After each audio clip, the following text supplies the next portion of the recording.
pejuang UTBK, bertemu lagi dengan Kak Yuli sebagai tutor pemahaman bacaan dan menulis. Oke, sebelum kita masuk ke pembelajaran hari ini, kalian jangan lupa tonton video-video lainnya ya.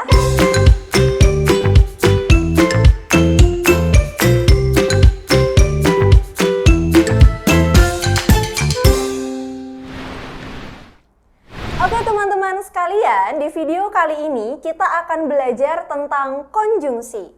Apa sih konjungsi itu? Mari kita bahas pengertiannya dulu.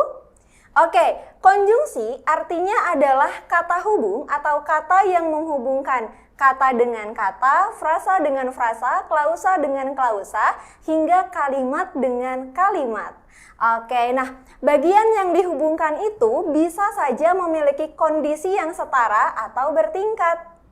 Nah, berdasarkan penggunaan dan fungsinya di dalam kalimat, konjungsi ini dibagi menjadi beberapa jenis nih teman-teman. Oke, nah secara garis besar, konjungsi dibagi menjadi dua, yaitu konjungsi intrakalimat dan konjungsi antar kalimat. Nah, keduanya ini berbeda loh teman-teman. Oke, kita bahas dari konjungsi intrakalimat dulu ya. Konjungsi intrakalimat itu artinya konjungsi yang berada di dalam satu kalimat yang sama atau yang biasanya menghubungkan kata dengan kata, frasa dengan frasa, atau klausa dengan klausa. Sedangkan konjungsi antar kalimat adalah konjungsi yang menghubungkan kalimat dengan kalimat. Oke, nah teman-teman sekalian, konjungsi intrakalimat ini ada lagi bagian-bagiannya loh. Wah, apa aja sih? Yuk kita bahas bersama. Yang pertama ada konjungsi koordinatif, yang kedua konjungsi korelatif, dan yang ketiga konjungsi subordinatif. Oke, kita bahas dari yang pertama dulu ya, yaitu konjungsi koordinatif. Konjungsi koordinatif adalah salah satu jenis konjungsi intrakalimat yang menghubungkan dua unsur kalimat atau lebih yang setara atau sederajat. Oke, nah karena menghubungkan unsur di dalam kalimat yang sifatnya setara, maka konjungsi koordinatif ini tidak dapat digunakan di awal kalimat ya teman-teman. Oke, nah namun ada beberapa konjungsi koordinatif yang juga digunakan sebagai konjungsi antar kalimat. Nanti kita bahas lebih lanjut ya. Oke, contoh konjungsi koordinatif ada pada kalimat ini. Rina memasak tempe dan Rani memasak tahu. Nah, konjungsi pada kalimat ini ada pada kata dan yang menghubungkan bentuk sebelumnya dengan bentuk setelahnya. Nah, karena kedua bentuk ini setara, jadi ini termasuk ke dalam konjungsi intrakalimat. Oke, nah terus konjungsi intrakalimat ini ada beberapa macam loh teman-teman. Yang pertama ada dan ya, seperti yang ada di contoh tadi. Nah, konjungsi dan ini memiliki makna penambahan. Contoh lainnya, Fahmi tertawa dan Lucky pun tertawa. Kemudian yang kedua ada konjungsi atau. Nah, kalau konjungsi atau ini menunjukkan hubungan pemilihan ya teman-teman. Contoh di dalam kalimatnya, kamu mau minum teh atau kopi? Nah, ini kan berarti menunjukkan pilihan ya antara teh atau kopi. Berikutnya, serta. Konjungsi serta itu menyatakan hubungan pendampingan. Contoh kalimatnya, presiden serta ajudannya meninggalkan istana negara. Artinya yang meninggalkan istana negara bukan hanya presiden tapi juga ajudannya. Begitu ya. Berikutnya konjungsi melainkan. Nah, kalau melainkan ini menunjukkan hubungan perlawanan nih teman-teman. Contoh kalimatnya, bukan dia yang bersalah, melainkan saya. Oke, nah ini perlawanan ya, karena pada frasa sebelumnya itu dikatakan bahwa dia yang bersalah, sedangkan di bentuk berikutnya itu saya. Begitu ya. Berikutnya konjungsi padahal. Konjungsi padahal ini menunjukkan hubungan pertentangan. Contohnya, dia pura-pura tidak tahu, padahal tahu banyak. Nah, di sini ada kata padahal ya teman-teman di tengah kalimatnya. Oke, berikutnya ada konjungsi sedangkan. Konjungsi sedangkan ini sama ya, menunjukkan hubungan pertentangan juga. Contoh kalimatnya, ibu sedang memasak, sedangkan ayah sedang bekerja. Gitu ya, jadi menunjukkan dua hal yang berbeda, seperti itu. Kemudian konjungsi tetapi. Konjungsi tetapi menunjukkan hubungan perlawanan. Contoh kalimatnya, dia terus berbicara tetapi saya hanya diam saja. Begitu ya. Kemudian yang terakhir ada konjungsi dan atau ya teman-teman. Nah ini dipisahkan oleh tanda garis miring. Contohnya adalah pegawai yang malas dan atau tidak jujur akan dipecat. Nah jadi di sini makna kalimatnya itu bisa berupa jumlah, bisa juga berupa pilihan. Seperti itu ya untuk konjungsi koordinatif. Berikutnya kita bahas konjungsi yang kedua ya. Kalian masih semangat? Oke, sip, semangat dong. Oke, kita bahas konjungsi korelatif. Konjungsi korelatif artinya konjungsi yang memuat dua konjungsi berpasangan di dalam kalimat setara atau sederajat. Kuncinya adalah kata berpasangan. Nah, jadi konjungsi aja ada pasangannya ya teman-teman. Kalian gimana? Oke, kita langsung bahas ke contohnya ya.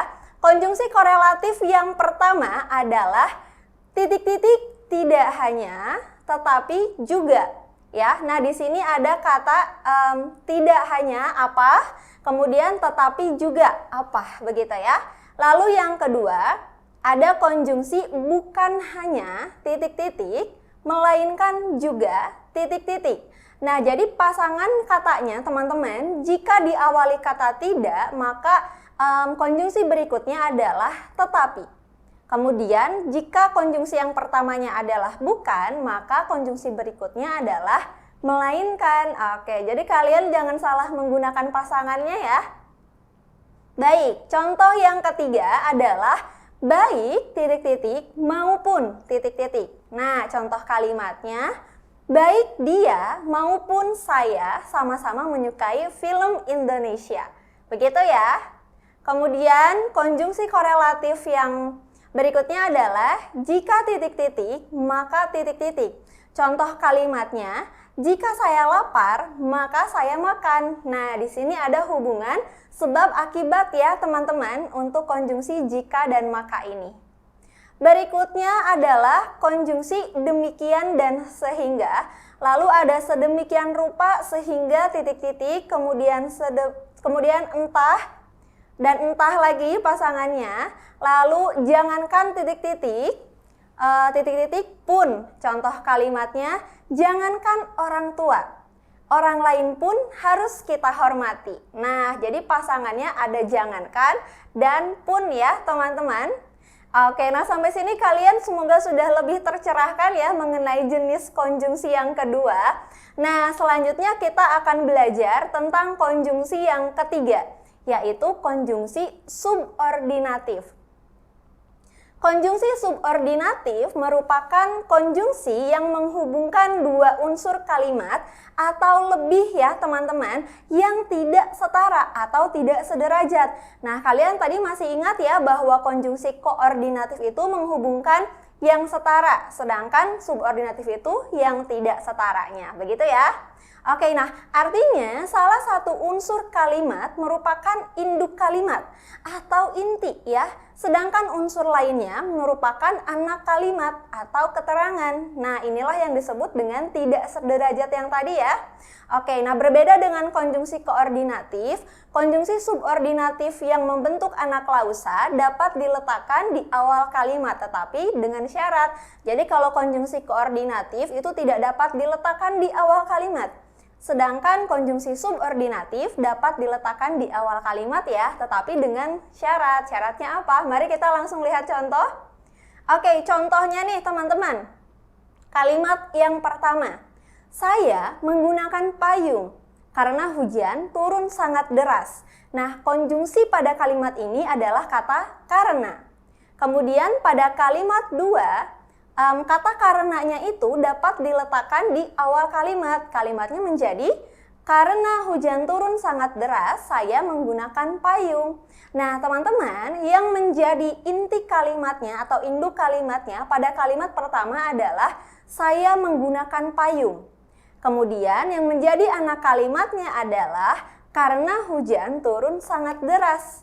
Nah, sedangkan untuk kalimat yang kedua, ini konjungsinya dapat diletakkan di awal dengan catatan menggunakan tanda koma ya setelah anak kalimatnya.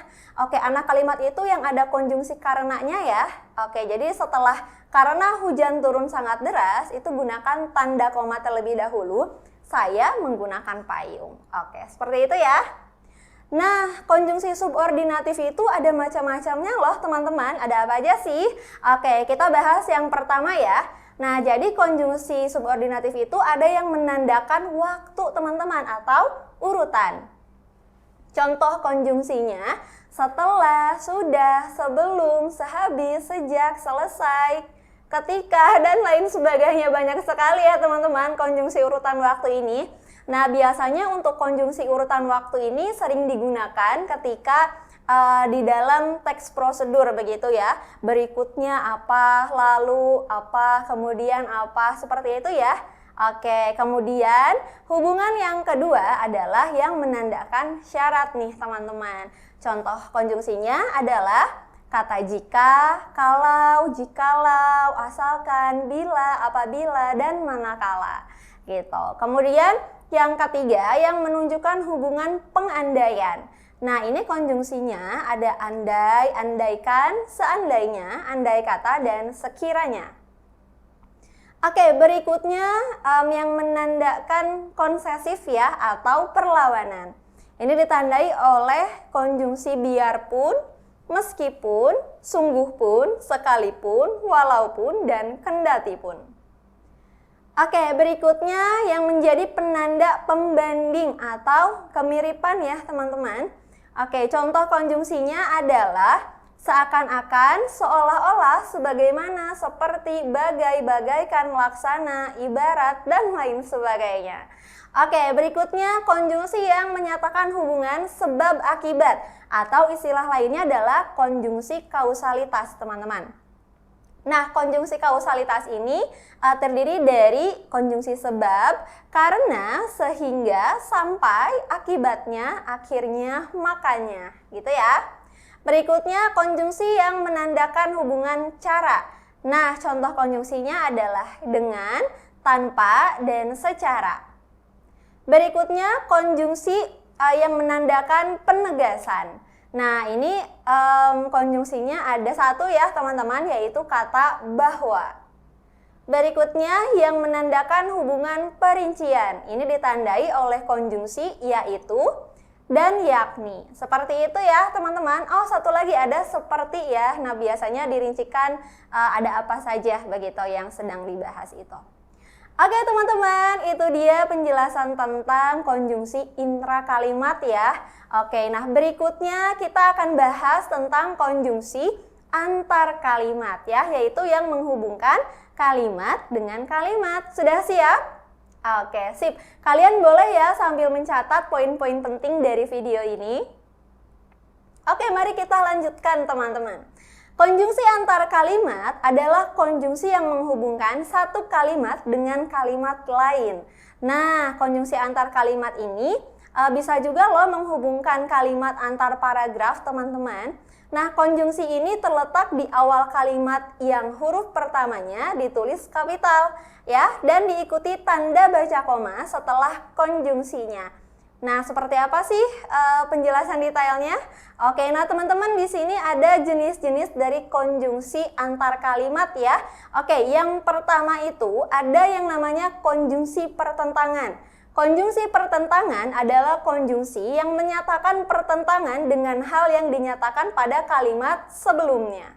Oke, nah contoh konjungsinya, walaupun demikian, titik-titik, kemudian biarpun begitu, kemudian walaupun begitu, sekalipun demikian, meskipun begitu, lalu ada akan tetapi, lalu ada juga namun ya. Nah, kalian juga masih bisa loh teman-teman cari contoh yang lain ya untuk memperkaya pengetahuan kalian tentang konjungsi ini.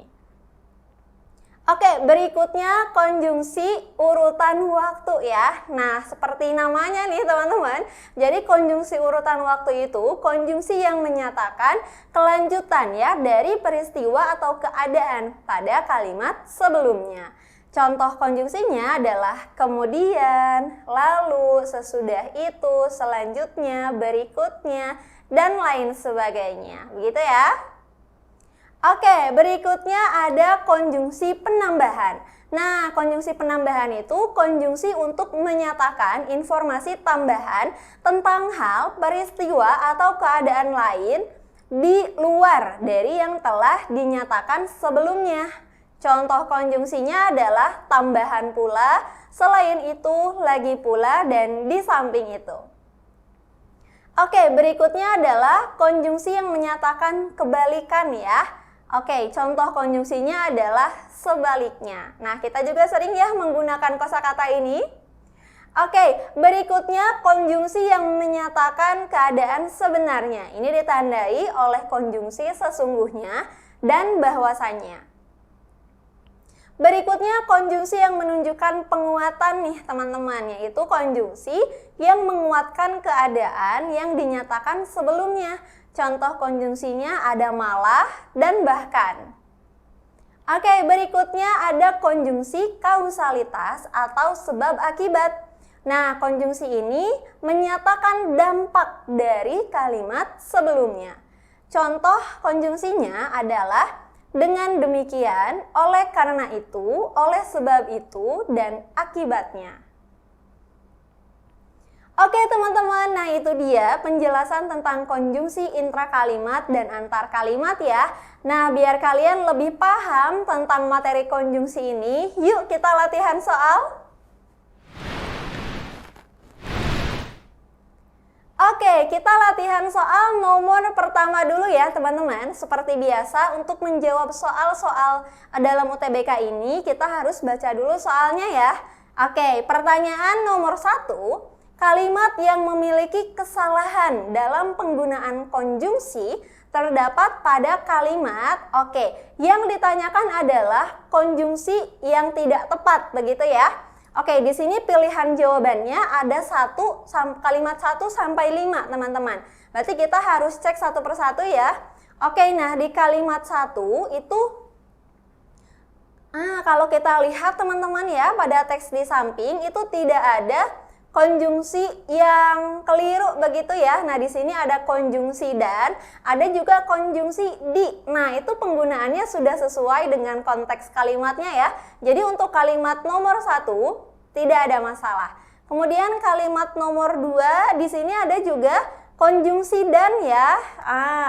Nah, pada kalimat nomor 2 ini penggunaan konjungsinya juga sudah sesuai, yaitu untuk menambahkan antara pencegahan dan pemberantasan ya pada konteks kalimatnya. Jadi sudah sesuai juga. Lalu yang nomor 3, ini ada konjungsi dengan, kemudian serta. Lalu apalagi nih teman-teman? Dan ya. Wah, kalau kita lihat kalimatnya, konjungsi pada kalimat 3 juga tidak ada masalah ya teman-teman. Semuanya sudah digunakan sesuai dengan aturan yang berlaku ya, yaitu menggunakan konjungsi intrakalimat. Berikutnya konjungsi yang di kalimat keempat. Ada konjungsi apa ya? Wah, di sini ada konjungsi dengan ya. Nah kalau kita lihat konteks kalimatnya, penggunaan konjungsi pada kalimat 4 juga sudah sesuai ya teman-teman. Lalu kita lihat kalimat 5. Sanksi terhadap pelaku korupsi sudah diperberat, namun kita masih membaca atau mendengar adanya berita mengenai korupsi. Wah, di sini ada konjungsi namun, teman-teman. Coba deh kalian ingat-ingat lagi, konjungsi namun itu konjungsi intrakalimat atau antar kalimat ya? Betul ya. Namun itu termasuk ke dalam konjungsi antar kalimat. Artinya konjungsi yang menghubungkan kalimat satu dengan kalimat lain. Nah, kalau melihat definisi ini, maka penggunaan kata namun yang berada di tengah-tengah kalimat itu tidak sesuai ya teman-teman. Seharusnya jika ingin menggunakan kata namun itu harus dibuat kalimat baru, tetapi jika ingin ada di kalimat yang sama, kita bisa menggantinya dengan konjungsi tetapi yang sama-sama menunjukkan hubungan perlawanan, begitu ya. Jadi jawaban yang tepat untuk soal nomor 1 adalah E. Kita lanjut ke soal nomor 2 ya. Pertanyaannya, konjungsi yang tepat untuk mengisi bagian yang rumpang pada kalimat 2 adalah nah untuk mengetahui konjungsi yang tepat ini, kita perlu untuk mengetahui hubungan kalimatnya, teman-teman, yaitu antara kalimat sebelumnya dengan kalimat yang dimaksud. Oke, coba deh kita lihat dulu, teman-teman. Nah, untuk opsi A ya, di sini ada konjungsi bahkan. Kalau konjungsi bahkan itu tadi kita sudah bahas ya, yaitu konjungsi yang menghubungkan atau yang memiliki penanda penegasan ya. Oke, kalau kita lihat tadi kalimat 1 dan 2 hubungannya itu bukan penegasan ya teman-teman. Jadi untuk jawaban A tidak tepat. Lalu jawaban yang B, ada konjungsi namun. Wah, kalau kita lihat kalimat 2 itu tidak mempertentangkan kalimat 1 ya. Jadi jawaban B juga tidak tepat. Lalu jawaban yang C, dengan demikian. Nah, dengan demikian itu menunjukkan hubungan kausalitas. Oke, coba kita lihat lagi teman-teman. Apakah kalimat 2 ini menunjukkan dampak dari kalimat 1 atau tidak ya? Oke, kalau kita lihat kalimat 2, pada prinsipnya pencegahan dan pemberantasan korupsi telah menjadi komitmen bangsa Indonesia. Oke, di kalimat satunya tertulis bahwa pencegahan dan pemberantasan korupsi di Indonesia itu didasarkan pada undang-undang. Oke, nah teman-teman kalau kita lihat di sini, kalimat yang nomor 1 itu adalah sebabnya ya teman-teman, dan kalimat 2 itu adalah akibatnya. Oke, nah artinya kalimat 2 ini merupakan dampak dari kalimat 1. Oleh sebab itu, jawaban yang C sudah tepat ya. Oke, kalau yang D dengan yang E gimana Kak? Oke, kalau jawaban yang D itu kan konjungsinya sehingga ya. Nah, sehingga itu juga merupakan konjungsi kausalitas teman-teman. Tetapi konjungsinya itu termasuk konjungsi intrakalimat. Sedangkan yang ditanyakan pada soal di sini adalah konjungsi antar kalimat ya. Jadi untuk jawaban yang D tidak sesuai. Kalau yang E itu tidak menunjukkan hubungan kausalitas ya, tetapi menunjukkan hubungan pertentangan. Jadi jawaban yang tepat adalah C. Oke, sekarang kita lanjut ke soal nomor 3 ya. Oke, kalian masih semangat kan? Sip, harus dong. Oke, pertanyaan pada soal nomor 3 adalah konjungsi korelatif yang tepat untuk mengisi bagian rumpang pada kalimat 7. Oke, nah yang ditanyakan konjungsi korelatif artinya konjungsi yang berpasangan ya teman-teman. Coba deh kita lihat dulu kalimat 7-nya.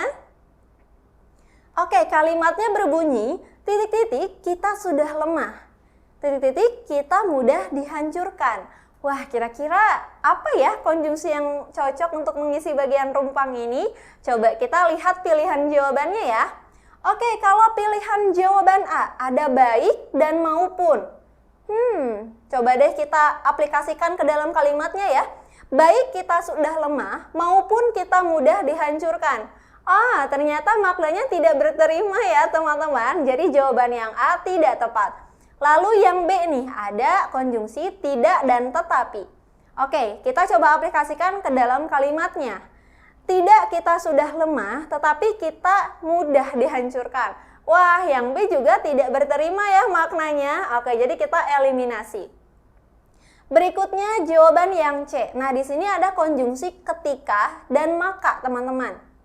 Oke, nah sebetulnya konjungsi ketika itu tidak berpasangan dengan maka teman-teman. Jadi sudah pasti untuk jawaban yang apa nih, yang C ya teman-teman, itu sudah pasti tidak tepat teman-teman, karena maka itu tidak berpasangan dengan ketika ya. Jadi jawaban yang C kita eliminasi juga.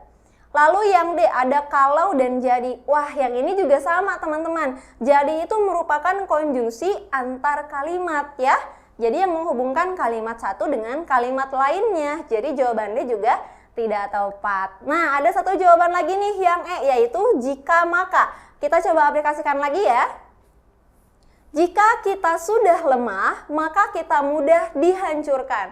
Wah, ternyata berterima ya teman-teman. Jadi sebabnya adalah lemah, maka akibatnya mudah dihancurkan. Oke, sip. Jadi jawaban yang tepat untuk nomor 3 adalah E. Oke, kita lanjut ke soal nomor 4 ya. Pertanyaannya adalah, Perbaikan yang tepat untuk kalimat 9 dan 10 adalah, jadi kita harus mengetahui hubungannya juga ya teman-teman. Kalian boleh ya baca teksnya dulu. Sip. Yuk sekarang kita coba lihat pilihan jawabannya nih teman-teman. Untuk jawaban A, menurutnya dalam pesta demokrasi yang terlibat bukan hanya penyelenggara pemilu dan partai politik saja, akan tetapi juga masyarakat harus terlibat aktif menjadi aktor kepemiluan. Wah, di sini ada konjungsi bukan hanya ya teman-teman, tetapi disandingkan dengan konjungsi antar kalimat yaitu akan tetapi. Nah, menurut aturan penggunaan konjungsinya ini tidak tepat ya teman-teman.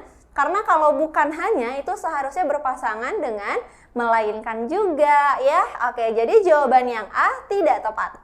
Lalu jawaban B ini konjungsinya apa nih? Ada bukan hanya dan namun teman-teman. Peletakan namun di awal kalimat ini sudah tepat ya teman-teman. Tetapi jika kita lihat di kalimat sebelumnya itu ada konjungsi bukan hanya. Nah, kalau bukan hanya itu ada pasangannya ya. Jadi kalimat yang di opsi B juga tidak tepat. Berikutnya kalimat pada opsi C. Konjungsinya bukan hanya. Di anak kalimatnya tetapi juga. Wah, ini sudah sama-sama konjungsi intrakalimat begitu ya. Tetapi pasangannya apakah sudah tepat teman-teman? Iya belum ya, karena konjungsi tetapi itu berpasangan dengan konjungsi tidak ya, bukan konjungsi bukan hanya. Jadi jawaban yang C juga tidak tepat. Berikutnya jawaban D. Ada bukan hanya dan melainkan juga. Yang ini sesuai ya teman-teman. Tadi udah di-spill sedikit gitu ya. Jawaban D sudah tepat ya, tapi kita coba cek jawaban yang E nih. Konjungsi pada jawaban E ada tidak hanya, lalu pasangannya melainkan juga. Wah, ini nggak tepat ya teman-teman, jadi tertukar begitu ya pasangannya. Jadi jawaban yang tepat untuk soal nomor 4 ini adalah D ya. Yuk kita coba kerjain satu soal lagi. Kalian boleh ya coba kerjain dulu sendiri, lalu kita bahas bersama. Sudah ya teman-teman. Coba kita lihat pertanyaannya dulu. Penggabungan yang tepat untuk kalimat 6 dan 7 adalah nah di sini ada opsi A sampai E ya teman-teman. Di sini konjungsinya itu berbeda-beda. Coba kita baca dari yang A dulu. Politik uang itu memecah belah, membangun ketidakpercayaan dan membuat kita lemah. Wah teman-teman, kalau kita lihat kalimat 9 dan 10 ini sebetulnya sama-sama menjelaskan dampak dari politik uang ya. Dampaknya ada apa saja? Ada memecah belah, membangun ketidakpercayaan, dan di kalimat 7 itu disebutkan membuat kita lemah. Jadi penggunaan konjungsi dan pada kalimat nomor 6 dan 7 ini sudah tepat ya teman-teman. Tapi kita coba cek dulu ya jawaban yang B-nya nih teman-teman. Kalau yang B di sini ada konjungsi sehingga. Kalau konjungsi sehingga itu tadi kita sudah bahas ya. Dia itu menunjukkan hubungan kausalitas atau sebab akibat. Jadi penggunaannya dalam konteks ini tidak sesuai ya. Jadi kita eliminasi jawaban B. Lalu jawaban C ada konjungsi oleh karena itu. Wah, oleh karena itu adalah konjungsi antar kalimat, tapi di sini digunakan di dalam kalimat ya teman-teman. Jadi jawaban yang C juga tidak tepat. Berikutnya yang D. Lalu nih teman-teman. Nah, lalu itu kan menunjukkan urutan waktu ya teman-teman. Jadi tidak tepat juga ya, karena di sini tidak menunjukkan urutan atau waktu gitu ya. Kalau yang E gimana nih? Nah, ada konjungsi karena. Karena itu tadi hubungan kausalitas ya. Nah di sini jawaban E juga tidak tepat. Jadi jawaban yang tepat adalah A. Teman-teman, itulah pembahasan kita hari ini tentang konjungsi. Semoga kalian bisa memahami materinya dengan baik ya. Itu aja untuk hari ini. Jangan lupa ditonton video lainnya ya. Sampai jumpa.